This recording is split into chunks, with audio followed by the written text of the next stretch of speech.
Hi, good morning, everybody. We are delighted to welcome you to our climate literacy webinar today. It's the first public event that we're doing for the wider screen sector under the BFI Sustainable Screen Programme. So you're all very welcome. I'd just like to let you know that the session is being recorded so we can share it afterwards. And also to let you know that we will be showing some video over the course of the session. So please be aware, especially if you are using a headset, sometimes when the video comes on, the sounds can be a bit louder. So just keep an eye on your sound settings. I hope that you've been enjoying the nature sounds from Earth FM while we let everybody in, and we'll be playing some more of those sounds at different points over the course of the session. My name is Claire Buckley from Julie's Bicycle. My pronouns are she, her. I am a middle-aged white woman with dark hair. I'm wearing a black top and I've got some flowers on it, and I've got a plain wall and a bit of a painting in the background. I am the program lead at Julie's Bicycle for our work with the BFI on the Sustainable Screen Programme. And I would also like to introduce you to my colleagues, Amy, who's our climate change and sustainability specialist, who will be speaking more during the session, and also Danielle, who's our sustainability coordinator for the Sustainable Screen Programme, who's working lots of magic in the background and is here to help. And I will also introduce Keir Powell-Lewis, who's Head of Environmental Sustainability at the BFI, and you will also be hearing a bit more from Keir. Please do feel free to say hello and introduce yourself in the chat if you'd like to. We are going to get started. We're going to hear a few words from Keir. But before we do, we have a little video to show from the BFI to get us into the zone.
Merci beaucoup.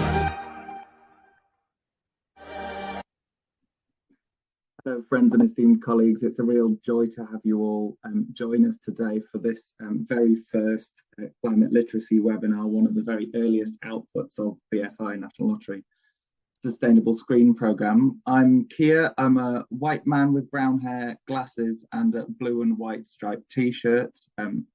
My stripy t-shirt is somewhat my signature look, so you may see me in this in future sessions as well. I'm going to give you a very short introduction to the BFI. We're a cultural charity incorporated by Royal Charter. We're the UK's lead body for film and the moving image, and we're also the UK National Lottery distributor for film and the moving image. And that's the reason why we're all here today. As part of our new 10-year strategy called Screen Culture 2033, We established environmental sustainability as one of our 3 strategic principles alongside equity, diversity and inclusion and UK-wide.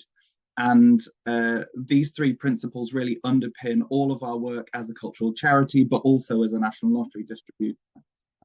We're really pleased to see friends here who are awardees who receive money from the BFI National Lottery funds, but also wider friends and colleagues in the sector.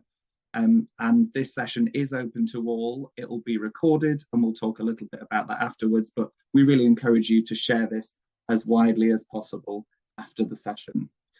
So as part of establishing this new strategic principle, we also set up a dedicated role for environmental sustainability, that's me, and we are providing support for National Lottery awardees and wider industry in a range of different ways. That includes through advocacy and policy work with government, through working across industry on various different initiatives, but also through a dedicated National Lottery fund. That's this one, BFI National Lottery Sustainable Screen, where we've appointed 2 partners, one being BAFTA Albert, who are supporting on development and production activity, and Julie's Bicycle, who are here today running this session, and they're providing support to beyond production work. So of the 21 National Lottery funds that the BFI manages, 15 of those come under Julie's Bicycle's remit.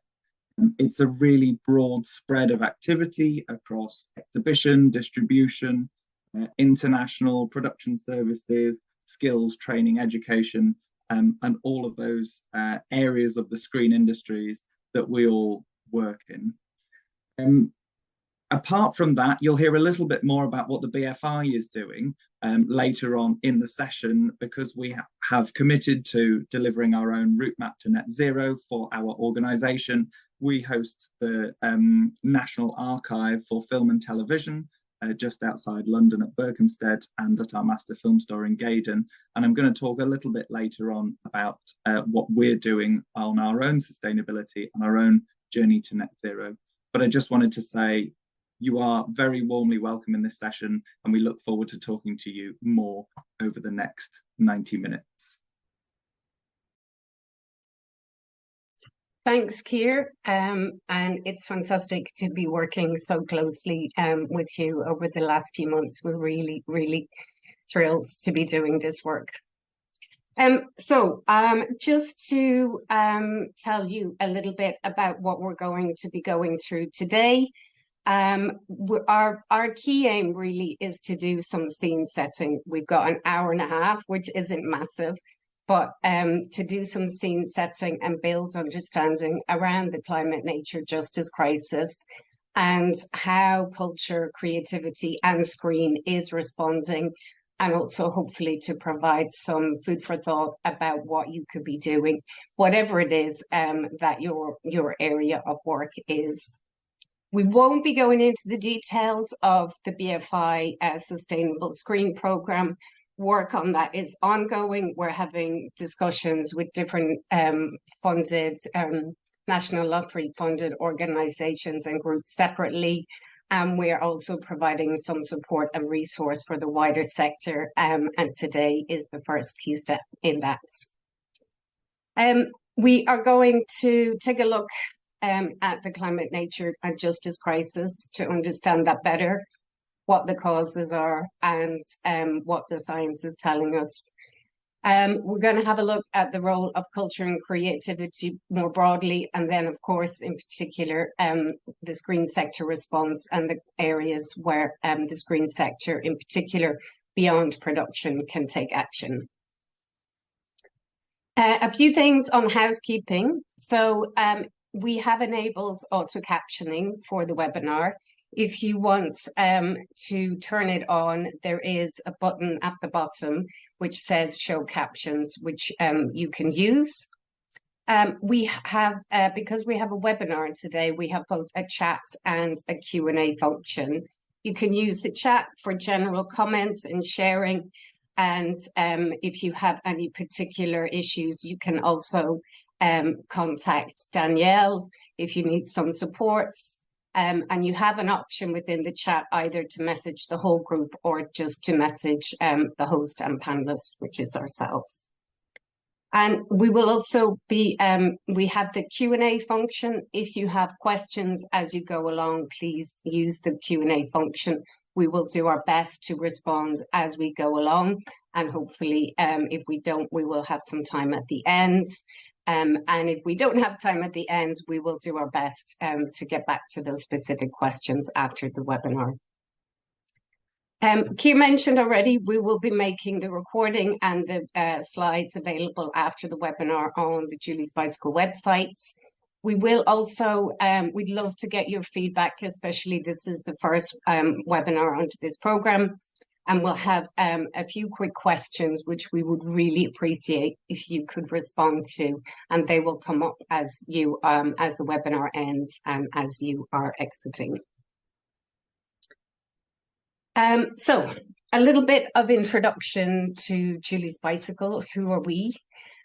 We are a pioneering non-profit organisation, and we mobilise the culture and creativity to take action on the climate, nature and justice crisis. We were founded 16 years ago in 2007, and we came from the music sector, but now we work across the creative and cultural community in the UK and internationally. We do many different things. We provide skills training and leadership development. We have our own creative climate leadership programme. We provide a range of resources to the sector, and we also provide consultancy support to individual organisations and groups. We do a huge amount of partnership working as, for example, working with the BFI. We're also a delivery partner for Arts Council England's environmental programme. And something we are perhaps not as well known for is our work around policy development and advocacy, and really looking at how cultural policy and funding can drive and support action, and how culture can be more embedded in broader policy and climate and environmental policy. Who we work with different organisations, policy bodies, sector organisations and individual companies and arts and culture organisations. So just to give some examples here, we are a member of the Creative Industries Council, and we're also involved and leading on the Council's work on climate action. We do a lot of work with British Council, Arts Council England, and arts councils in different countries such as Switzerland and Ireland. And we work with different sector organisations such as Music Declares Emergency and the newly launched Art Charter for Climate Action. And we also work with quite a few organisations which are involved in place-based collaboration and initiatives, such as the Manchester Arts Sustainability Team and a few other organisations in Liverpool and Leeds, for example. We do work with the screen sector. We have done quite a bit of work more recently with the Independent Cinema Office, developing cinema toolkits and a sustainability course online. And we have worked with a number of individual exhibitors, in particular cinema and art centres from such as Home and Tyneside Cinema. So that is a little flavour of who we work with. We are the partner for the BFI for a Sustainable Screen Programme, which runs over 3 years until 2026. And our aim is really to build environmental understanding and support action, working both with National Lottery partners, so those who get funding from the BFI through the National Lottery, but also looking at the wider screen sector.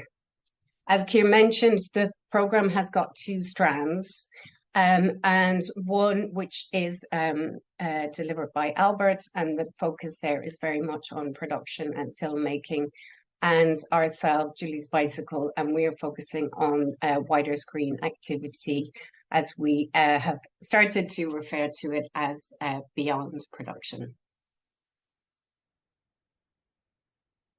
I did want to say a few words about our journey. I know that's a very corny word to use, but as I mentioned, we started 16 years ago. We were very UK based. We had a very practical focus, and we came from the music sector, and we were quite focused on carbon and climate action. In 16 years, so much has changed. Our team has gone from 2 to 25 people. We're working internationally. We are working still on the practical and the level of practical action because it's really important. But also we are doing a work around leadership and policy and advocacy. Yes, a lot more international work as well. And our horizons have really grown, and we are looking across all areas of the crisis which we are facing. Climate, of course, nature, and also how that connects with justice. And we will hear more about that. And I think what I would really like to say is that we are facing a very difficult situation, and sometimes it can feel overwhelming. What I would say is when I think of the journey that we have been on and how things have changed within the culture sector and the creative industries, it's really quite amazing. And it also gives us a lot of reason for hope, and we can really see so much has changed. And I'll talk a little bit more about that later, but really just to stress that point. Sometimes when you're in the middle of it, it can be hard to see that change. But when you take a step back and you see really how much progress has been made and how people are coming together, that is really a cause for positivity and excitement. So that's a little bit about us. We would like to also try and get a sense of who's here and who is in the room. And we have a question to try and get a sense of who's joining us today. Danielle, can you launch that poll question? So we just we're trying to get a sense of the different areas because obviously the screen sector is so broad and has so many different parts to it. So we're just trying to get a sense of who's in the room.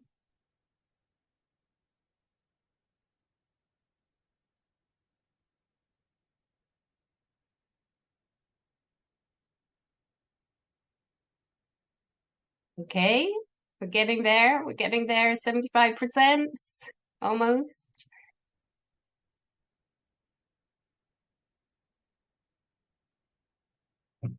Okay, I think we will end the poll. Danielle, if you want to share the results. Okay, I can see. Okay, that's really interesting. So we have got about a third from the exhibition side, so cinemas and festivals, and we've got about a fifth from filmmaking and production, and a fifth from education and skills. A little bit less on sector support. I know we have quite a few people joining us from the BFI today as well, which is fantastic. And then we have a few from the Screen Heritage and Archive sector, and we do have one person from XR and Immersive sector, and a few others. So that's really great. That's kind of also what we had imagined, and we are glad to see that as well, because hopefully what we're going to talk about today will speak to you. So we have one other question for you, which is again a question Just really to get a sense of where you would say you are professionally in terms of your environmental journey. Might be a slightly harder question to answer.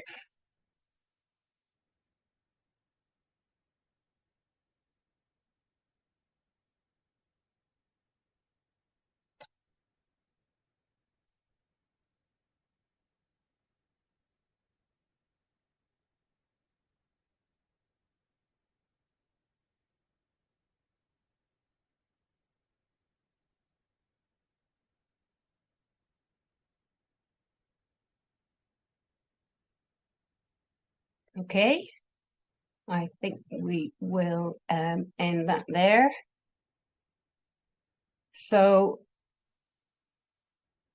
that's fantastic. So over half of you say that you are making initial progress, about a fifth at the beginning, 15% well on the way, and 10% leading.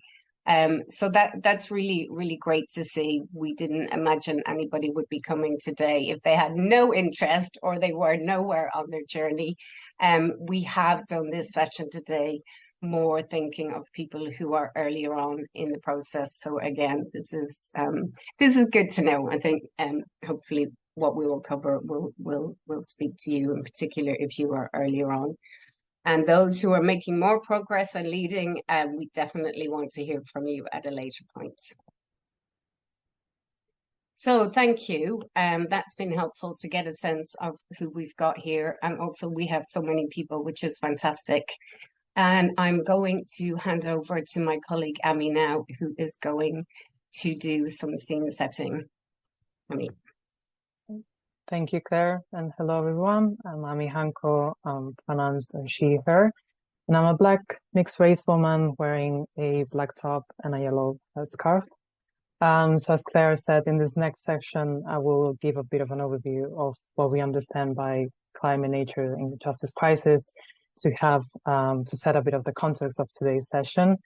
I would like to start by saying that this is a widely complex subject and I won't be able to cover everything, but I do hope that I can highlight some of the key facts that I think is important that we understand. And as Claire said, sometimes when thinking and talking about these subjects, it can feel very overwhelming. So I just encourage you to deep breathly when we go through some of this stuff if you feel that it makes you feel uncomfortable. And just know that at the end of the section, we will have just a bit of a breather so we can, reset and reground ourselves in this session. So when we talk about climate change or the climate emergency, this is something that can be told in numerous stories. It is often thought as something or a problem, perhaps, that scientists have to solve, or sometimes it's told as simply a matter of counting carbon. But that is just one of many ways that we can view and understand climate change, but it doesn't really picture or paint the whole story of what it is. So climate change is you have to understand that it's a systemic issue. It is deeply interconnected with social, political, economic factors, all of which drive its causes and effects. And at the same time, we have other unprecedented challenges that we're facing, such as biodiversity loss, which is becoming a huge concern. And we have our natural ecosystems we depend on that are really under pressure and threatened. And at the root of all of this, we have the underlying inequities and injustices that continue to live on and at the same time are exacerbated by the climate and nature crisis. So that's just a very simplified way of just picturing like what do we mean by climate, nature, justice crisis. Another way to frame it is by acknowledging that climate change acts as a risk multiplier and it increases the factors that put and keep people in vulnerable circumstances. So as an example, if you think of climate change as or manifested as massive shifts in precipitation patterns and extreme temperature that could lead to destruction of crops and livestock in certain regions, this could threaten the food security, causing displacement and mass migration, which could in turn lead to international and local conflicts. So we could go on and on into these different interrelations. And we are unfortunately seeing more and more of these extreme events that scientists are linking more confidently to climate change. So usually extreme events have large welfare costs, and this is especially true for countries that have a limited adaptation capacity, which are often low and middle income countries or regions. So overall, what we see is that most of these risks disproportionately impact those people who are the most vulnerable and usually the least responsible for emissions. But as I said in the beginning, there are many ways in which we can make these different connections. But what is important is that we acknowledge that this exists, that these interconnections exist when we talk about the problem, and even more so to consider them when we think and design and implement solutions. So we are at a point now that it is no longer appropriate to just talk about and address climate change as an isolated matter, but we have to consider and recognize that it's not just climate change, it is an everything problem that requires an everything change. That's Margaret Atwood, who is a Canadian poet, novelist, and environmental activist. She's many things put together. So in terms of how we got here, we have to understand that in an incredibly short time in terms of the Earth, humans have made abrupt and unprecedented changes to the atmosphere, the oceans, the land, biodiversity, essentially to all of the systems which work together to make our planet function and allow life on Earth to thrive. And when we look at climate change, particularly at its drivers, many of you may know this already, we have seen that since the Industrial Revolution, there's been a huge increase in the amount of greenhouse gases in the atmosphere, and particularly the amount of carbon dioxide. And we know that the reason behind it is human activity. That's something that's now it's unequivocal, but this hasn't always been the consensus, and it has quite changed over time. So in this timeline that I'm showing you in the screen, if we think about this short period of time from the Industrial Revolution, we can see that it accounts for a very tiny fraction if we look at almost 1 million years back in terms of years. But even if we think about the planet Earth's whole spectrum of life, so planet Earth is about 4.5 billion years old. Mankind humans, is about only 140,000 years old. So another way to give something that allows for comparison. So this is something I read somewhere, that if you condense the Earth lifespan into 24 hours, so that's one full day, then we humans have been on this planet for 3 seconds. And in even less than those 3 seconds, because we're talking about since the Industrial Revolution time, human activities have increased the amount of CO2 in the atmosphere by 50%. So it is this sharp rise in CO2 that is the most important climate change driver over the last century. And the relationship between greenhouse gases and temperatures is very straightforward. The more greenhouse gases that we have means the higher temperatures that will happen. And this unbalancing of the system that we have, and that it causes sets off all kinds of things that I already mentioned: extreme weather events, the change in weather patterns, which impact food security or water availability, which turn into impact migration or conflicts, etc., etc. So again, this is what makes climate change an everything problem. And so how do we stop this? What do we do about this continuous rising of emissions? So again, if we look behind the drivers of climate change, there's one very simple answer to that, and is that we need to stop burning fossil fuels. We need to stop burning fossil fuels for energy, especially. And at the same time, we need to consider our relationship to land, which can be a source or a sink for greenhouse gas emissions.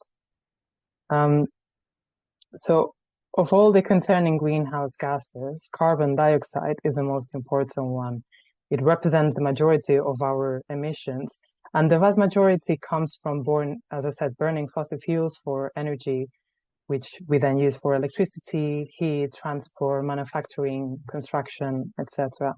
And recent data kind of points that energy consumption is responsible for about 76% of worldwide emissions.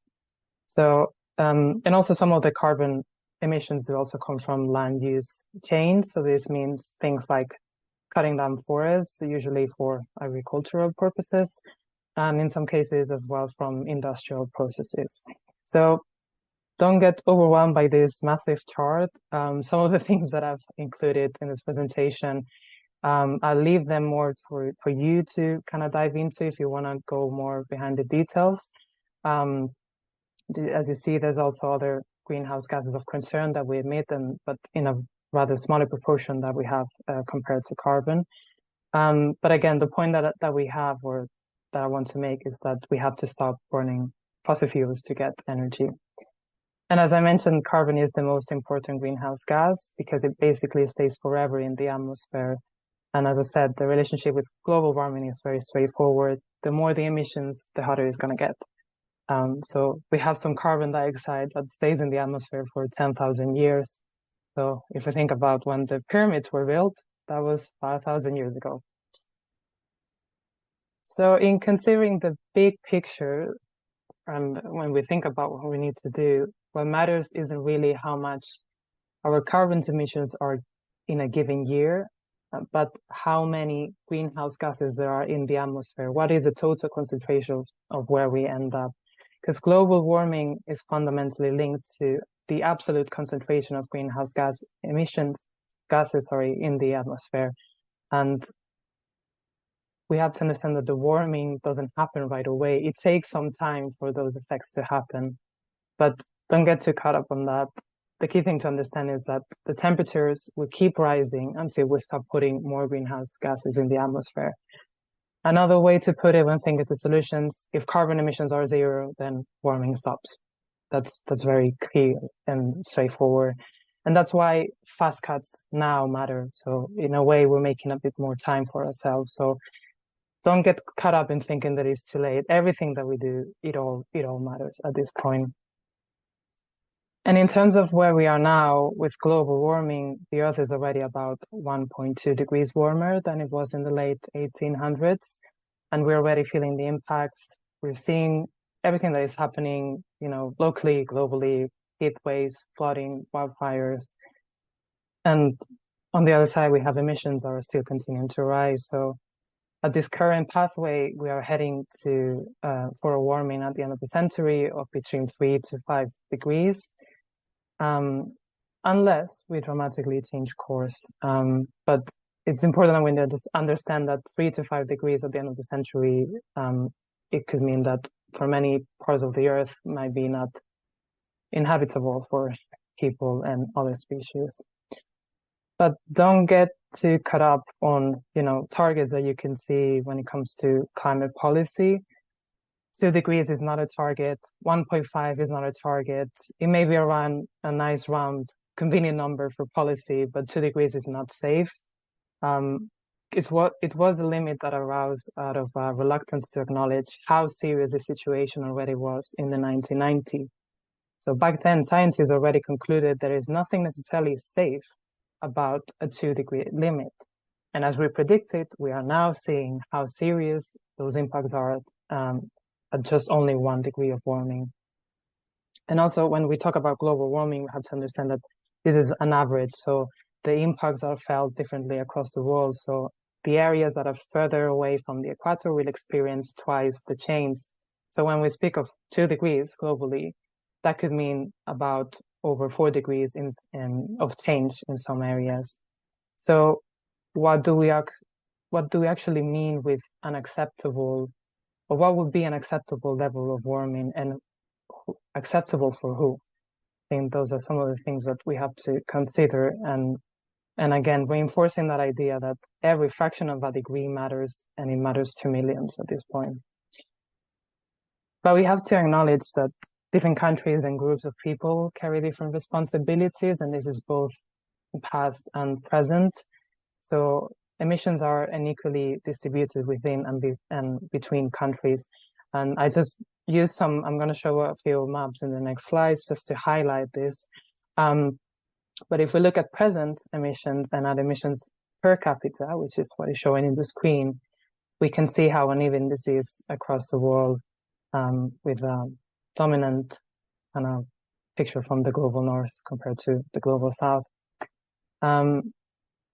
But also, we can think about the historical emissions, because as I said, this is all a result of an accumulation over time of greenhouse gases in the atmosphere.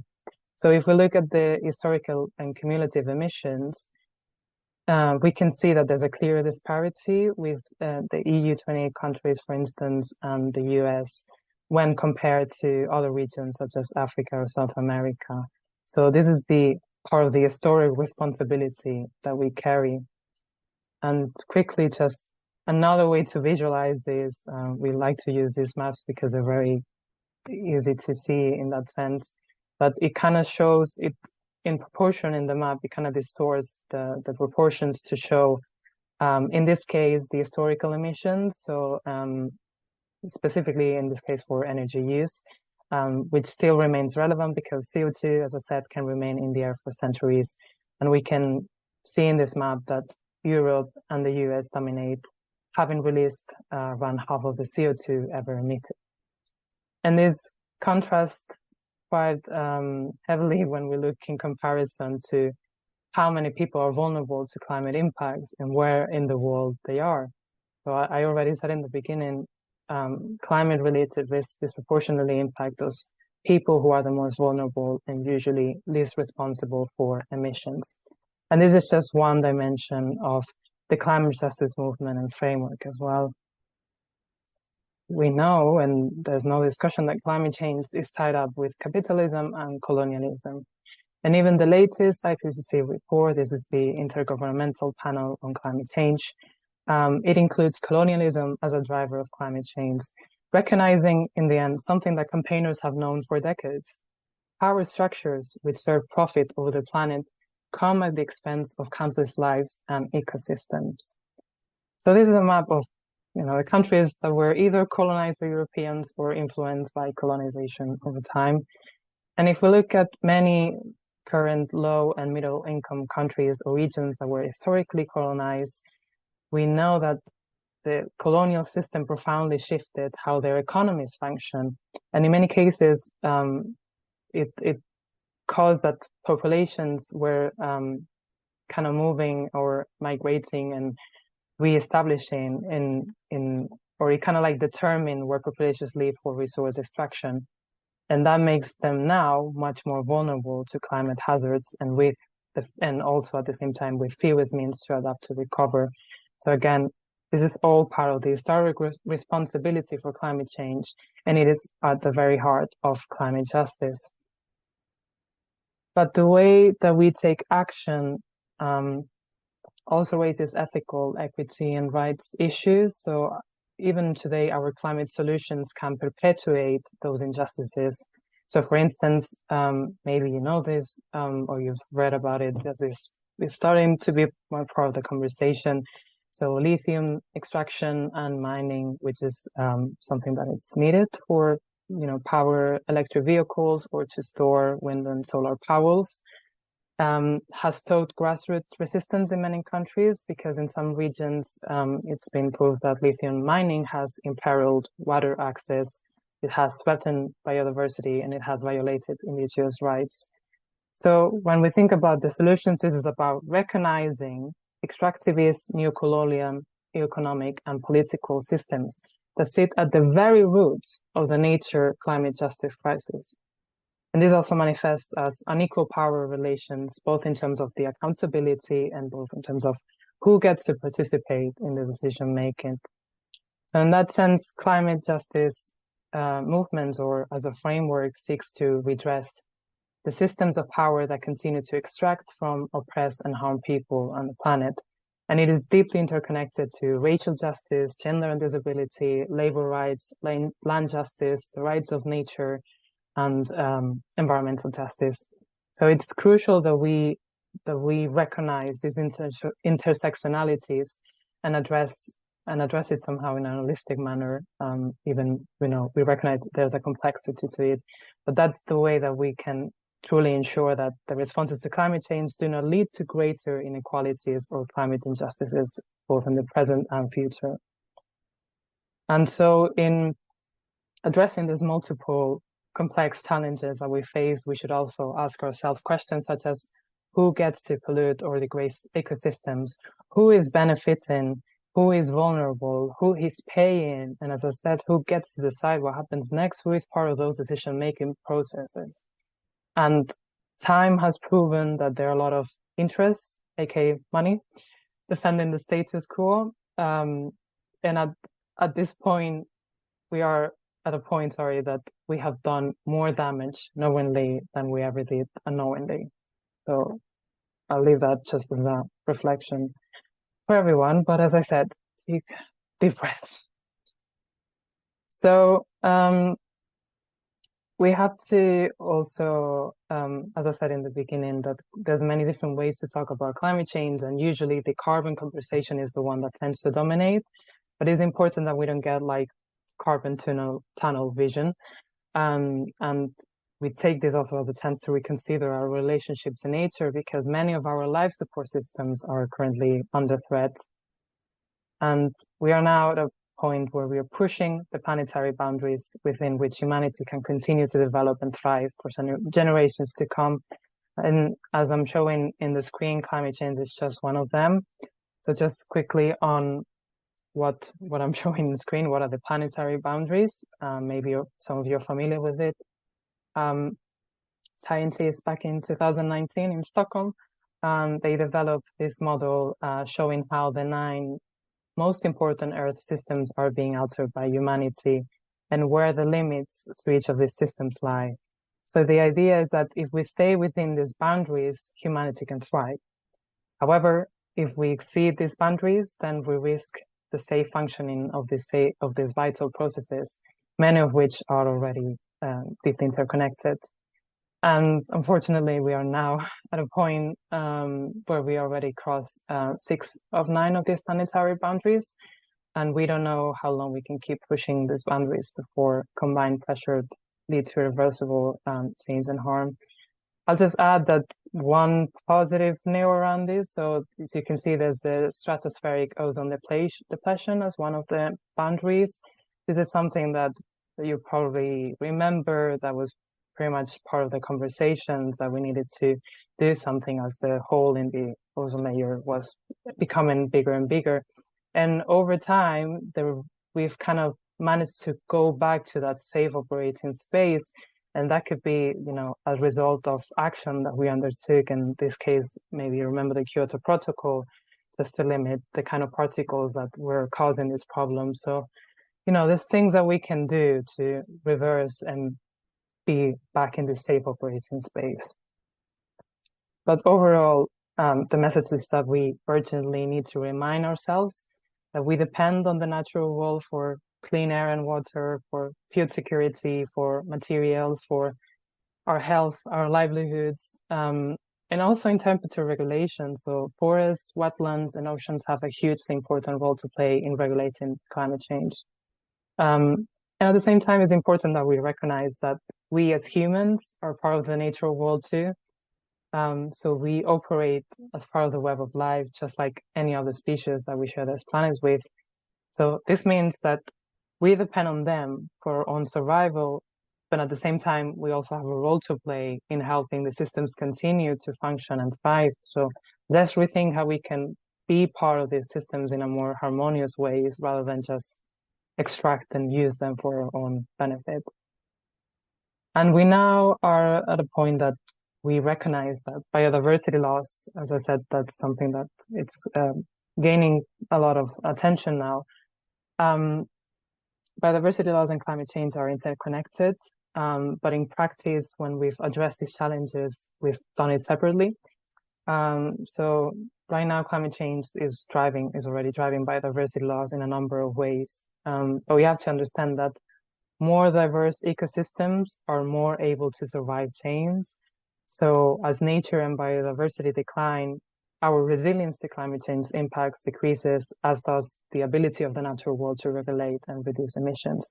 So this is why it's crucial that we solve both problems together. And I know I've been talking for ages. I've been talking about things that are very frightening or not so positive. So as I said, take a deep breath if you need so.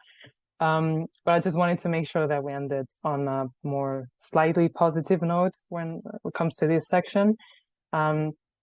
But it's clear that climate policy promises aren't enough just on where we are. So we need alternative approaches designed by communities, artists, founders, filmmakers, people in the screen sector, doctors, campaigners, everyone, to make sure action happens at the speed and scale that we need.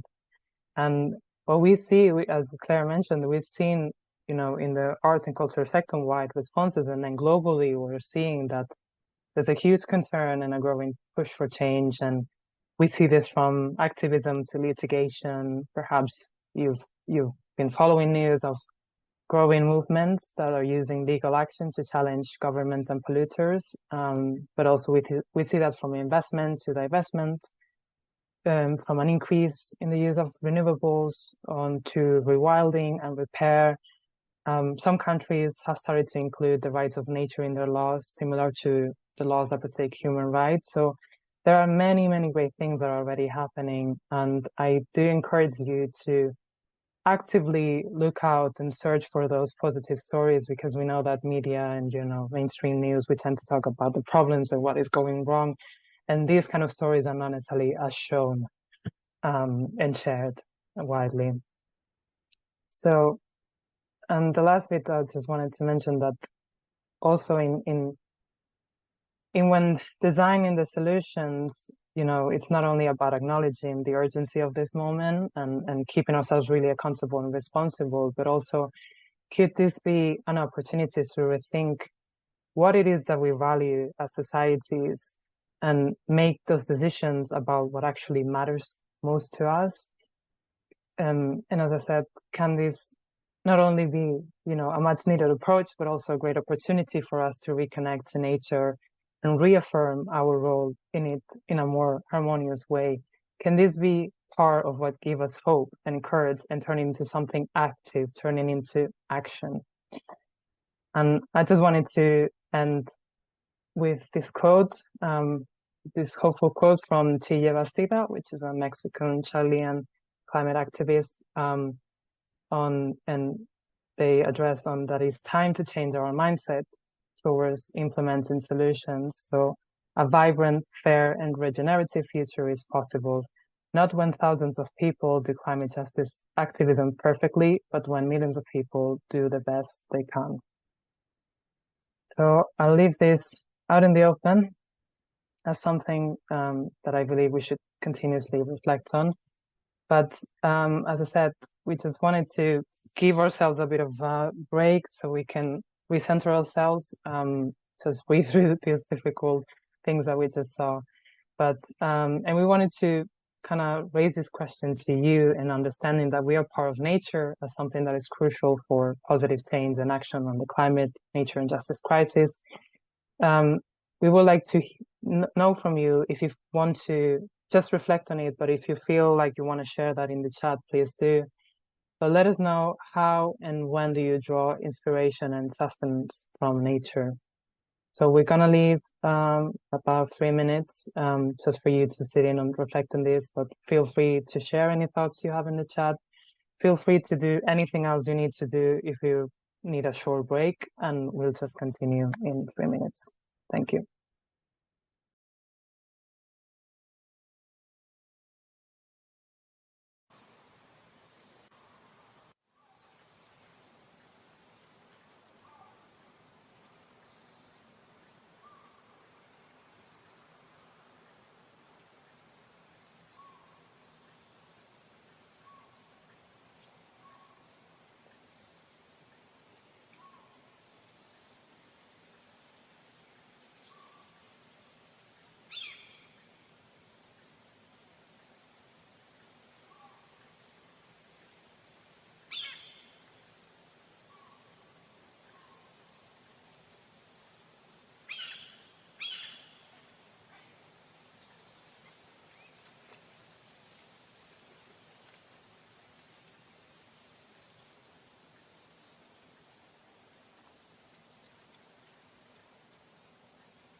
Thanks, Amy. And it's lovely to see what people are putting in the chat about how they draw sustenance and inspiration from nature.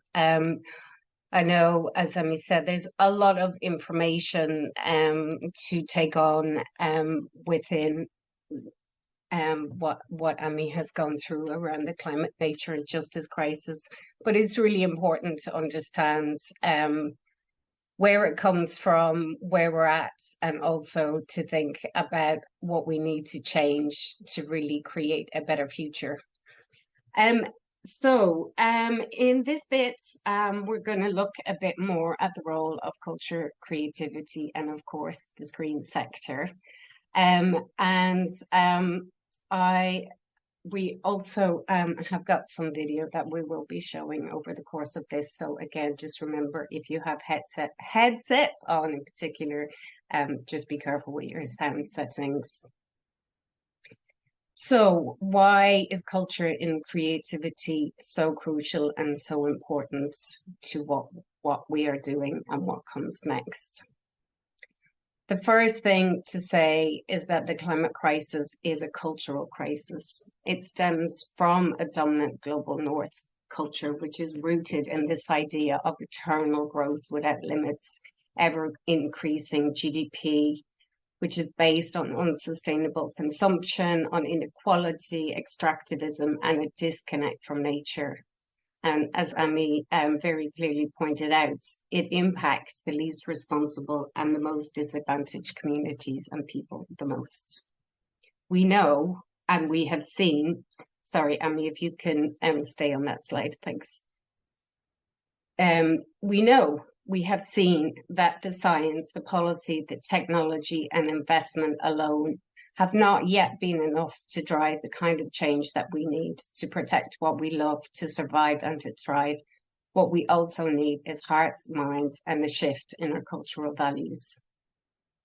So this is why culture-led solutions are climate solutions, and they are starting to be recognized as such.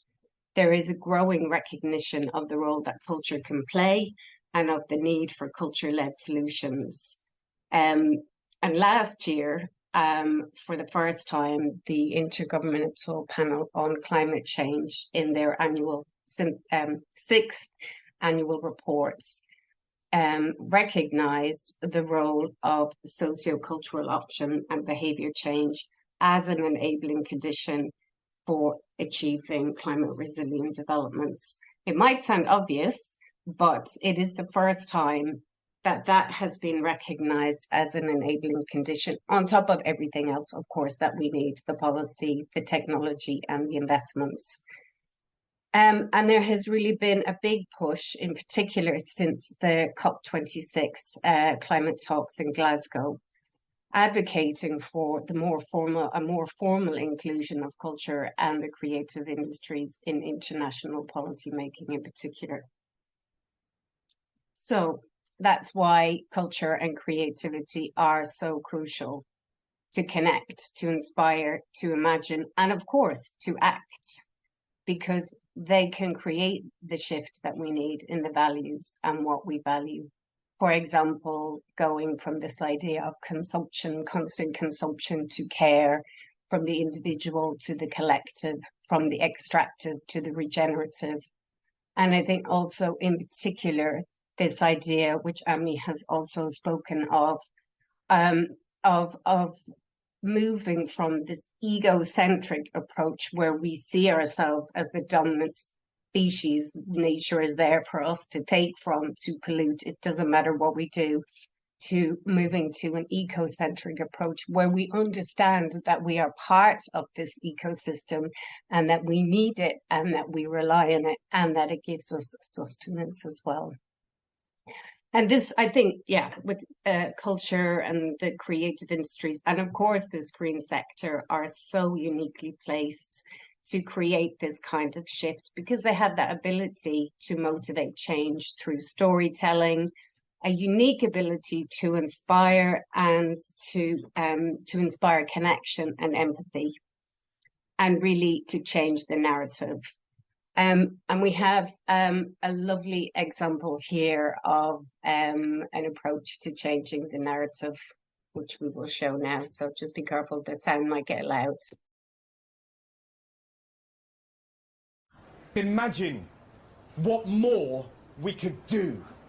Ultra high-speed rail into Europe and beyond, hydrogen-powered mega ferries, next-generation trams, buses and underground systems. This is the prize. A truly global Britain, leading the world in clean transports, all in the pursuit of making this not just the most prosperous country in the world, but the cleanest, the greenest and the happiest. Let's make this happen. Thanks, guys. Cheers. Excellent. Imagine. So I love that example of showing the power of screen in changing the narrative. I did want to say that that is a film which was produced for Extinction Rebellion. We will put the credits for the actors and the directors in the chat. Danielle, if you would be able to do that, that would be great. But I think just, you know, a wonderful example. It really, really makes me smile. And to know that, you know, we need this positivity and we can think about things differently, and changing the narrative and imagining a better future will also have a positive impact. So in terms of, sorry, Amy, if you could or just go back. We know how important culture and creativity is, and we see that the creative climate movement is really growing and accelerating and gathering pace. As I mentioned, we've been going for 16 years, and I think over that time we tried to kind of summarize what we are seeing and what is changing, and we have identified these what we call 7 creative climate trends, and that goes from artwork and creative work and responses which engage people and inspire people and tell new and better stories and important stories. We see so many people within the sector standing up as activists and advocating for change. I think within Equity for a Green New Deal here in the UK, there's some wonderful examples there, from Fahinti Balgun to Will Attenborough. The other trends, how we can summarize what's happening within this movement, is organizational leadership. We have some of you here, and we have some fantastic examples of what individual organizations are doing to take action in very different ways.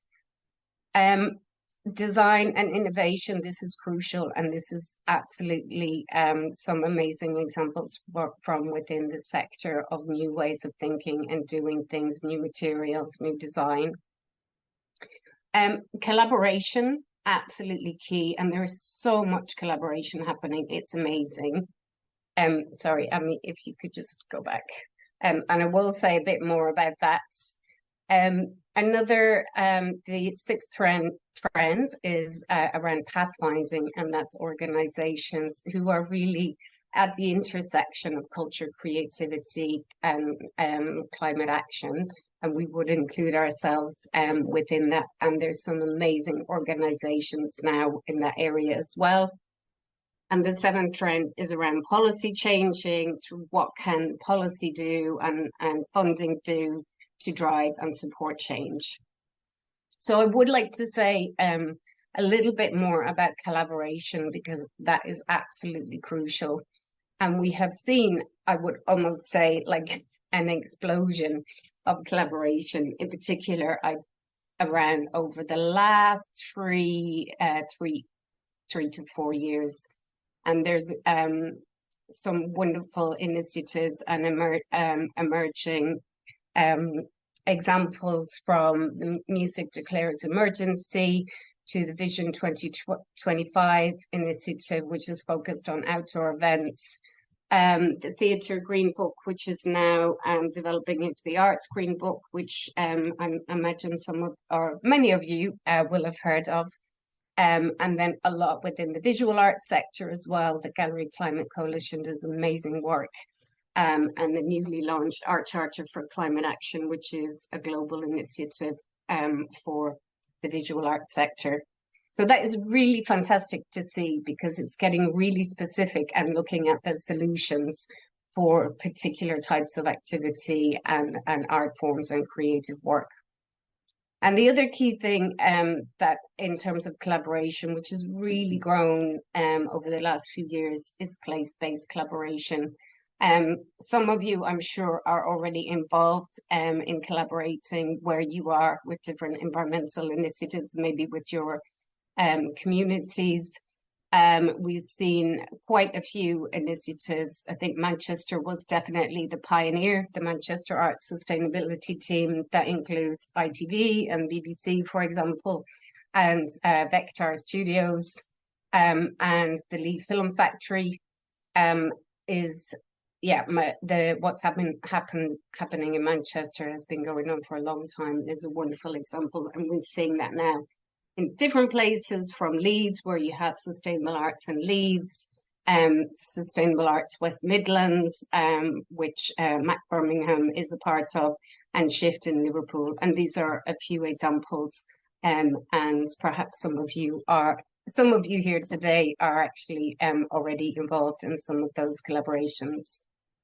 So it's really, really encouraging to see this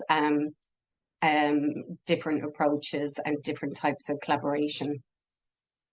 And I would also say a few words about policy and what's changing, in particular in terms of policy from the arts and culture and creative industries. You may know that the Arts Council England has been, they've had an environmental programme since 2012. This has been a huge catalyst. It has provided support. It has helped to tell the story of change, to share, and I think is really recognised internationally as really a pioneering and very effective policy approach to supporting and driving change. Two other things that I would like to mention for COP26, British Council. We worked with the British Council to look at the role of cultural policy and funding on a national level, and produce a report called Culture, the Missing Link to Climate Action, which really highlighted where the sector is at and what the role of policymaking is to really facilitate that and to support that and drive that forward, and how to connect cultural policy and environmental policy. And that was launched at the COP26 talks in Glasgow. And another piece, which is the most recent, was some research which was done for the Creative Industries Policy and Evidence Centre, which was looking at the creative industries. And the first time that there was really a look across the different areas, from theatre to film, to fashion, to design, and looking at what's happened, what progress has been made within the creative industries and what needs to happen next. And that has been quite an important piece feeding into the work of the Creative Industry Council. And of course, what's happening in Screen in terms of the response from the sector. Obviously, the screen sector has many different parts to it, from commercial, independent, production, exhibition. It's a whole world. So it's very hard to summarize what's happening. But just to give some examples, there's in particular, I think it's fair to say there has been the most progress around filmmaking and production overall, with initiatives such as the work of Albert, from things like sustainable production to studio standards to a definite growing area around climate content and climate placements. and storytelling, and a whole range, I think really a lot now of different film festivals, and in particular which are have environmental themes. The work which has been happening in Wales with the Green New Deal and now this Green New Deal transformation plan is very exciting. What's been happening in Scotland, Marie Claire, I know you're joining us today. It's great that you're here. The work which has been done through BEC2 having appointed a Sustainable Screen Manager to act as a resource to push for change, to share resources, to look at skills, is really exciting, and there's lots happening in Scotland. This year, the UK Cinema Association, for the first time, decided to focus the whole of its annual conference on environmental issues with their Greening the Big Screen experience. And some other examples from Doc Society around the Green Documentary Protocol, the work from with the Cardiff Animation Festival about looking at what a net zero animation industry looks like. And then, you know, a range of initiatives to provide more guidance, support and roadmaps for different areas of activity within the screen sector, from the Independent Cinemas Office, Green Cinema Toolkits, which we helped with, to the work of Yuki on Green Games Guide and trying to map out an action plan for the gaming sector more broadly. And I think also, of course, absolutely a mention to what's coming from talent, from filmmakers, in terms of starting to ask questions about where the money is coming from, and also the fantastic work of Equity for a Green New Deal here, who've been really supporting a lot of climate justice initiatives and green transition initiatives, and who've recently brought out their own sustainability commitments and green riders, and yeah, who are doing some really fantastic work. So, as I said, a little bit hard to give a snapshot of all the many things which are happening. But Keir, would you like to also, we have some examples and a little bit of video also from to people from the sector. But Keir, would you like to say a few words about what the BFI is doing itself? Yes, I'd love to. Thanks very much. So obviously we've taken a big step to write sustainability into our annual strategy, and that applies across our role as a cultural institution as well as a funding body.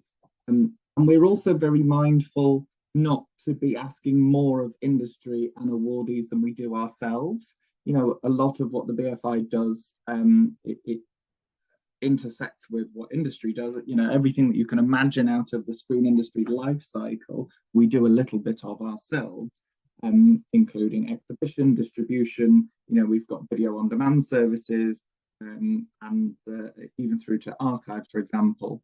So we're examining every aspect of our work over the next 3 years. It's going to be a massive job, but fundamentally what we'll end up with is a route map to net zero for us as an organisation, and that will also encompass how we support National Lottery awardees and wider industry to achieve net zero themselves. We've got a few different pieces of work happening at the same time, so that includes an overarching sustainability strategy. So that'll look at some of the areas that I'll talk about in a minute on programming and advocacy, as well as the stuff that you can expect, like estates. And we'll look at an estate sustainability strategy specifically. I'm in workshop at the moment, looking at where we can embed sustainability in our strategic estates work.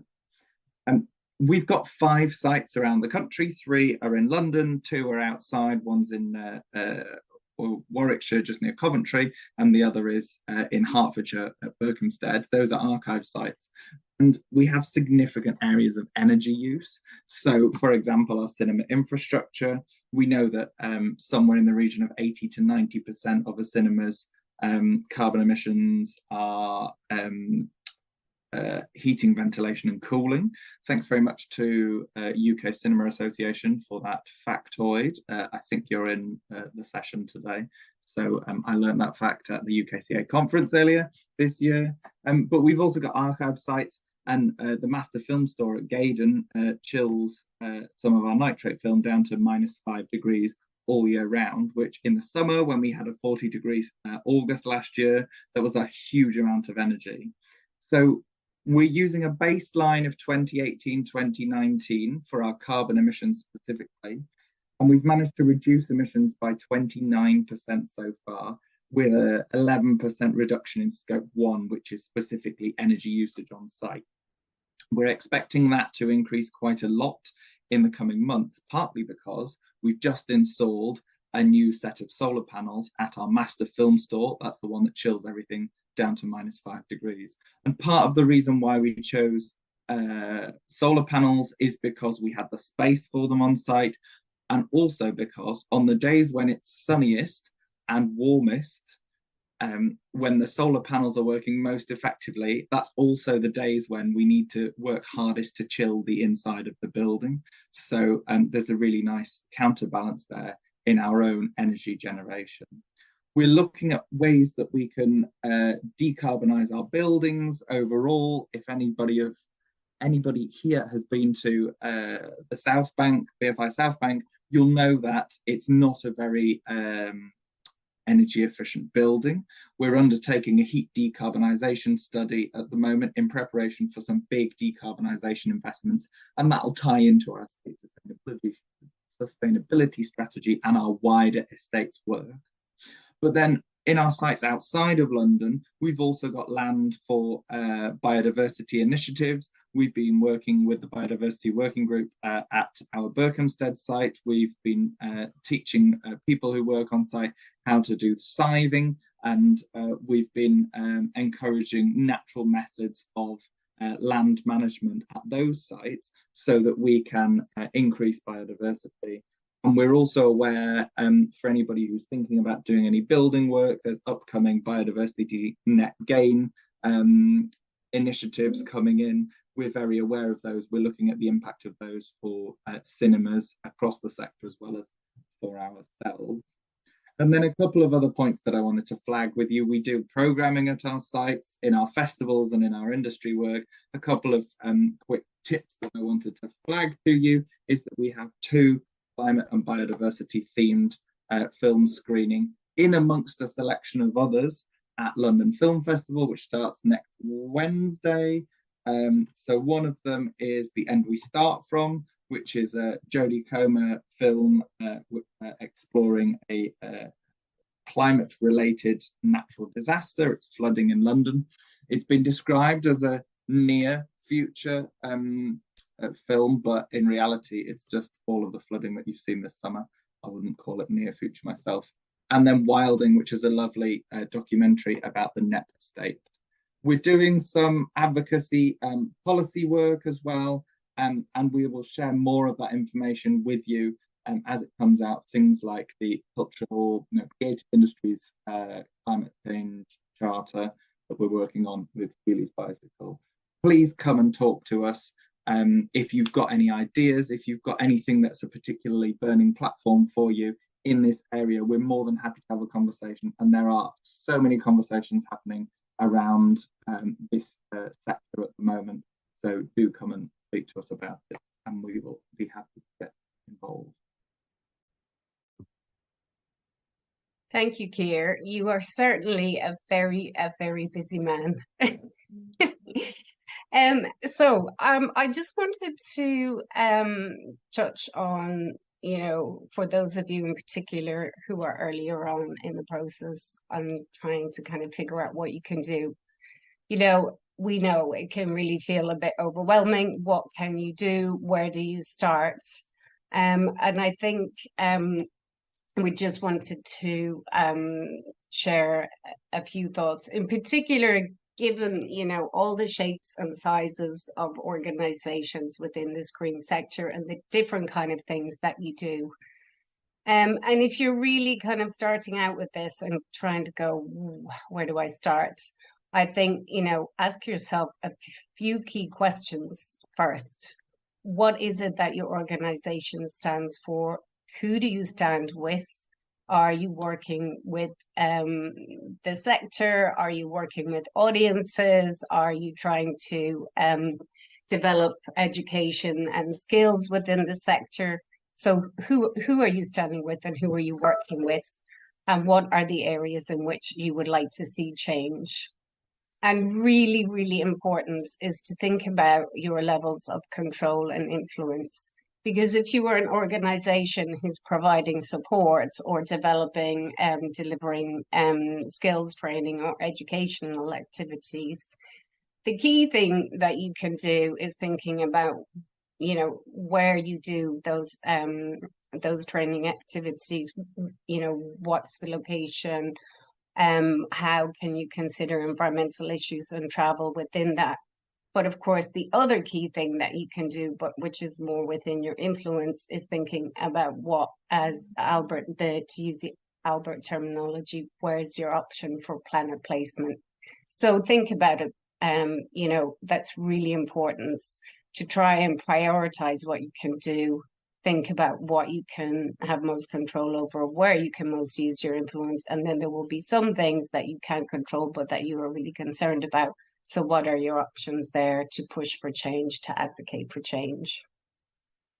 And then really a few first steps is to commit, really to make a serious commitment to taking action, to try and get an understanding of what your impacts are. And I don't only mean carbon footprinting, that is important, but take a step back. What are the areas where you have an impact? And then figure out where is the most meaningful to take action and improve. And then get to the heart of what it is you do. Get creative, put it into skills, education or training content or funding support. Speak out and push for change. We have Tasha Padbury from Depot Lewis, who I think she was here, but I think she may have left. We asked her to share some of her thoughts around what they have done at Depot Lewis.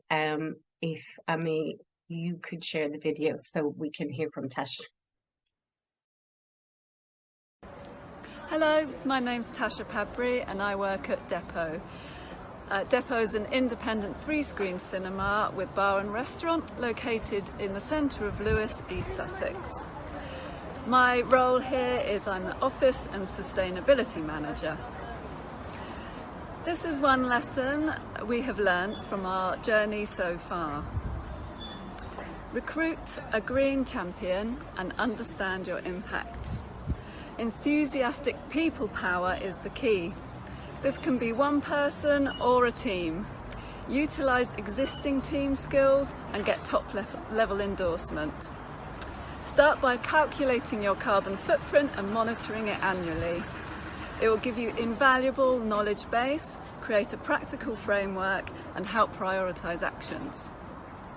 There are lots of great tools out there that you can use and some of them are free. There's a great one from Julie's Bicycle which is called the Creative Green Tools and there's the Arts Green Book. You could also engage a consultant to help you get started. How can the green sector most benefit from working together? Well, it can feel like we're far behind as an industry, but we should be really proud that the advancement made through digitalising from filmmaking to distribution has been really great. Next, we need to share best practices on drastically decarbonising our energy use, from energy efficiency measures and supporting the renewables sector. Hello. Some very wise words from Tasha, and I love the idea of enthusiastic people and people power in particular. In terms of thinking about what you can do, I think we would always say that there are three different ways in which you can make a meaningful difference. The first is by taking action, reducing the emissions from your energy and travel, avoiding waste, sourcing better, using your purchasing power, providing more care and space for nature, adapting and building resilience. So what are the practical actions that you can take depending on who you are, what you do, and who you do it with? The other thing is about shifting cultural norms and behavior change. And this is much more about planet placement. Again, given who you are, where you are, what you do, and who you do it with, what are your options to use programming, storytelling, and content to raise awareness, to develop understanding and skills, and to influence positive behaviors? It will be very different for different types of activity and organizations within the screen sector. And the third point is that question where you cannot have such a direct control or influence is what can you do to drive wider change in terms of advocacy, in terms of collaboration, in terms of how you can make your money matter? Do you have options for divestment or for more ethical sponsorship? So really, there's a wide range of areas, but think about the practical action, think about the planet placement, and then think about what your options are in terms of pushing for change. And now we are going to hear short inputs from Rachel Kaplan of the Montrose Land Sea Film Festival. Hello, I'm Rachel Kaplan, the founder and force behind the Montrose Land by Sea Film Festival, which is Scotland's first climate film festival that just launched in September. So I have over 2 decades of experience within film festivals, both in the UK and the USA, with a strong emphasis on environmental narratives and community engagement. One of the achievements I hold dear is launching the San Francisco Green Film Festival in 2010. Over 10 years, we elevated the festival into a globally recognised platform for championing environmental films and artists. The festival successfully brought attention to these environmental narratives from all over the world and engaged large audiences from diverse backgrounds across the region. Another proud moment was producing Scotland's Climate Festival for COP26, which saw participation of over 18,000 attendees at events across the country. But what truly stands out for me right now is this recent venture, the Montrose Land by Sea Film Festival. And beyond showcasing films, we've made strides in building genuine community engagement and connections, forging partnerships with numerous community groups and organisations all across Angus and Tayside. In all of this work, that is key. It's the biggest lesson I've learned, is this power of collaboration. Festivals, especially those with an environmental focus like ours, don't just celebrate films and filmmakers, they celebrate communities. I've seen that profound impact of building bridges between what's on screen, the lives and the stories represented in the films, and the immediate concerns of the community, the people right there in the theatre in that moment. So my advice is localise and personalise. Always make your screenings relevant and relatable. It's not just about showcasing films, great films and great filmmakers, but also about fostering partnerships, encouraging dialogue, ensuring your content resonates with your audience wherever you are. By doing this, you're not only enriching your film programme, but deepening your community's connection to those urgent environmental narratives that you present. Thank you. So some really, really wise words from Rachel, and I think that point about the power of collaboration is absolutely crucial. Can we go to the last slide? So we've had a couple of questions, and we've answered some of them. We will get back to those questions that we haven't had time to respond to today, but I'm afraid that we have run out of time. I really hope that you have found this session informative, that it has helped you to develop your own understanding, and really most importantly also to get a sense of what you might be able to focus on to affect meaningful change. Here, I would like to just ask you if you would like to say a final word.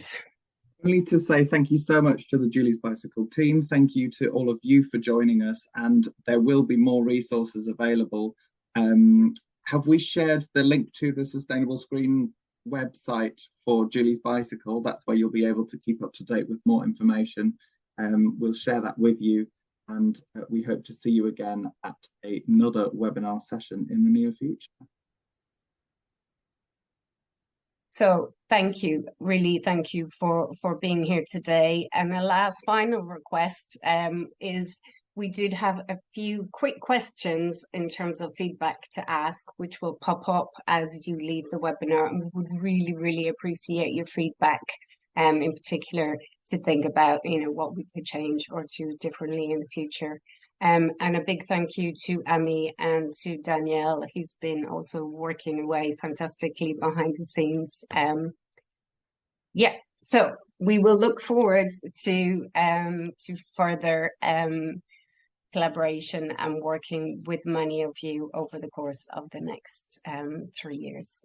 Thank you.